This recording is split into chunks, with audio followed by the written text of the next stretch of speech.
Bore da, Shemai, a couple of ideas for more things to do with your family. Could be teenagers, you could be doing this, or kids. We're going to do 3 ideas: quizzes, bake-offs, and shared sports. So quizzes, I love a quiz. One way you could divvy it out is ask each member of the family to devise a few questions. We've been using Psych as an app, which is good fun to use your mobile phones, putting your names in it.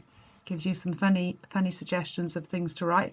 But maybe quizzes about recapping on funny times you've had. So I might do a few questions around testing their memories about birthdays or presents they got in the past, or things they had from Father Christmas to see if they can remember, or holidays, or food they love or hate. So quizzes could be a good one.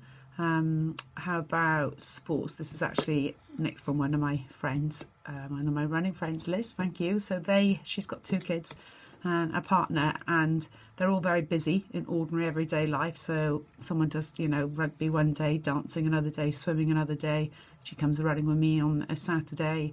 So they're doing their own they can't go out. So on football day, they're all doing football. On netball day, they're all doing netball.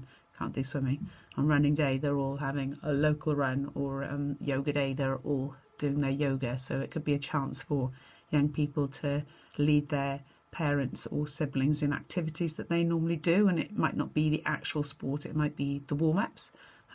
So we're trying that a little bit, but we keep failing on CrossFit because we just don't manage to keep it up. Last one is bake-off. So if you have got access to get baking goods, then you could have your own inter-family bake-off, a chance to explore new recipes, try new things. And the thing is, it's hard to choose who the Paul Hollywood will be when you're a limited family, so you have to be firm but fair in your judging. Please share any ideas you have. Thanks, bye.